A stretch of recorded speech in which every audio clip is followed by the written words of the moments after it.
सभी देशवासियों को जय हिंद। मैं मुकेश इंडियन, जिला फतेहपुर, उत्तर प्रदेश से। भारत सरकार और उत्तर प्रदेश सरकार से मैंने अपनी बात रखने के लिए ये वीडियो बनाया है और ये वीडियो मेरी व्यक्तिगत सोच है, मेरा व्यक्तिगत मानना है। इसके पीछे किसी का हाथ नहीं है और मैं अपनी इसको व्यक्तिगत विचार से बना रहा हूँ। भारत सरकार और उत्तर प्रदेश सरकार की कहीं ना कहीं हम लोगों के दिल में और दिमाग में बहुत अच्छी जगह बनी हुई थी। योगी जी, मोदी जी को हम लोग पूछते थे क्योंकि उन्होंने इतने अच्छे अच्छे काम किए थे कि शायद कोई कर ही नहीं सकता था। इतने अहम फैसले लिए थे जो कोई ले ही नहीं सकता था। इसके लिए उनको मैं धन्यवाद देता हूँ जो देश में बहुत अच्छे अच्छे काम किए।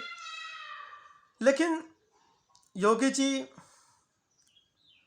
और मोदी जी, देश में दो काम बहुत बुरे हुए हैं जिससे दिल टूट गया। दिल से जो जगह थी ना, वो कहीं ना कहीं से कम हो गई। आपकी दिल को बड़ा आघात लगा। बहुत कद्र थी आपकी हम लोगों के दिल में, हम युवाओं के दिल में, पूरे भारतवासियों के दिल में। लेकिन जो दो कृत्य हुए हमारे देश में, जो दो काम हुए ना, इससे पूरी सोच ही बदल गई हम लोगों की। पहला काम जो हुआ, ये देश के अंदर जो दारू के ठेके खुल गए, बहुत ही गलत हुआ। मानता हूँ देश की आर्थिक व्यवस्था खराब है, देश को पैसों की ज़रूरत है, लेकिन इसका ये उपाय नहीं हो सकता है सिर्फ कि दारू के सिर्फ ठेके ही खुल जाएंगे तब देश की आर्थिक स्थिति सुधर जाएगी। मानता हूँ आबकारी विभाग से देश को बहुत सारा टैक्स आता है, लेकिन क्या ये समय उचित था? क्या समय उचित था ठेके खोलने के लिए? नहीं। ठेके खुले,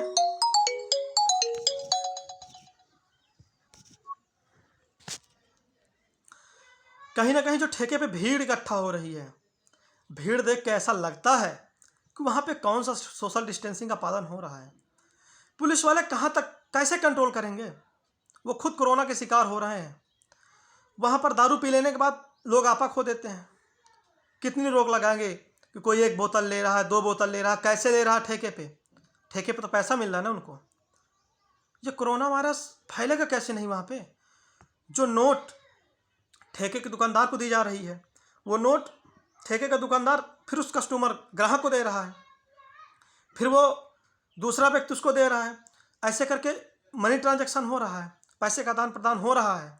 क्या नोटों से तो फैल रहा है ना कोरोना वायरस? वायरस है, वायरस तो कहीं भी हो सकता है, हवा में हो सकता है, कपड़ों में हो सकता है, मानव शरीर में हो सकता है। तो क्या इससे कोरोना वायरस नहीं फैलेगा?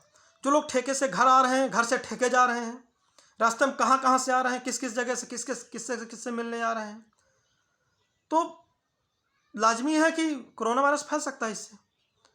तो मेरा भारत सरकार और राज्य सरकार, योगी जी से निवेदन है कि इसको बंद करें। ठेके बंद होने चाहिए योगी जी, नहीं बहुत बुरी हालात हो जाएंगे। अमेरिका जैसा विकसित देश, कितने बुरे हालात हैं वहाँ के, वो संभाल नहीं पा रहा है।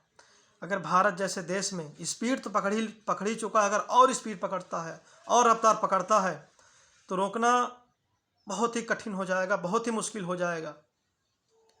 अगर गाँव में पहुँचा तो गाँव तो और बुरे हालात होंगे।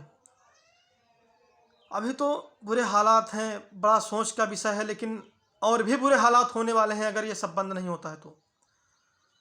दूसरा कारण,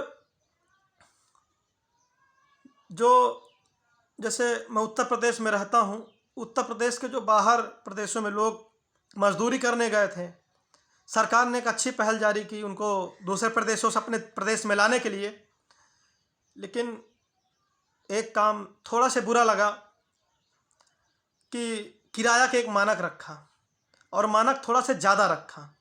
अगर वही थोड़ा से और कम रखते, या फिर मजदूर वहाँ पे मजदूरी कर रहे थे, 2 महीने से काम बंद है, वो बेचारे भुखमरी के शिकार हो रहे हैं, वहाँ पे उनको खाने के लाले पड़े हैं। बेचारों के पास पैसे ख़त्म हो चुके हैं, जो पैसे थे वो खर्च कर चुके हैं, क्योंकि हर महीने कमाते थे और हर महीने खाते थे, तो उनका क्या होगा? और उनसे किराया की बात रख कर या किराया के लिए बोलकर तो जो किराया नहीं दे पाए बेचारों ने, उन्होंने पैदल आने का रास्ता चुना और वहाँ से पैदल ही चल दिए, क्योंकि उनके पास पैसे नहीं थे। क्या करते, मजबूर थे, और वहाँ से पैदल आए। तो इसका भी कहीं ना कहीं नतीजा ये निकला कि वो पैदल के रास्ते आए, शॉर्टकट से आए, गांव पहुँचे, शहर पहुँचे, बॉर्डर से नहीं आए, शॉर्टकट से आए। और वह उन्होंने भी गलती की, उन्होंने ये गलती की कि उन्होंने जिला अस्पताल में जांच नहीं करवाई, ऐसे ही घरों में घुस गए। तो उससे भी कोरोना वायरस फैला। जैसे अभी तक फतेहपुर हमारा ग्रीन जोन में था, लेकिन अब ऑरेंज जोन में आ गया, क्योंकि यहाँ पर भी केसेज आ गए। मुंबई से लोग आए, यहाँ पे कोरोना पॉजिटिव निकले। अब सोचो, वो लड़का गांव में क्रिकेट खेला, गांव में सबके साथ गया। हालांकि इस लॉकडाउन के चलते खास करके युवाओं से मैं निवेदन करना चाहूँगा कि क्रिकेट वगैरह, गेम वगैरह बिल्कुल ना खेलें। जितनी हो सके इन सब चीज़ों से दूरी बनाएं और सोशल डिस्टेंसिंग का आप पालन करें, तो उससे भी कोरोना वायरस फैल रहा है। तो देश की कहीं ना कहीं हालत बहुत बुरी होती जा रही है, और सरकार से मेरा निवेदन है कि दारू के ठेके बंद होने चाहिए। और सभी देशवासियों से, पढ़े लिखे युवाओं से मेरा निवेदन है, और बूढ़े बुजुर्ग भाई बहन सबसे निवेदन है कि अभी तक इसका कोई इलाज नहीं ढूंढा जा सका है, इसकी कोई दवा नहीं ढूंढी जा सकती कि इसको जड़ से ख़त्म किया जा सके। तो बस इसका यही इलाज है कि आप जितना हो सके सोशल डिस्टेंसिंग का पालन करें, अपने घर पर रहें, बहुत ही ज़रूरी काम से बाहर निकलें, बहुत ही ज़रूरी काम से बाहर निकलें। और जितना आप अपने से बच के रहेंगे उतना ही अच्छा होगा, क्योंकि इसका सबसे बड़ा इलाज यह है कि आप अपने से बच के रहें, और यही सबसे बड़ा इलाज है इसका, और कोई दूसरा इलाज नहीं है। क्योंकि ये इस समय पर प्रेजेंट टाइम में लाइलाज बीमारी है।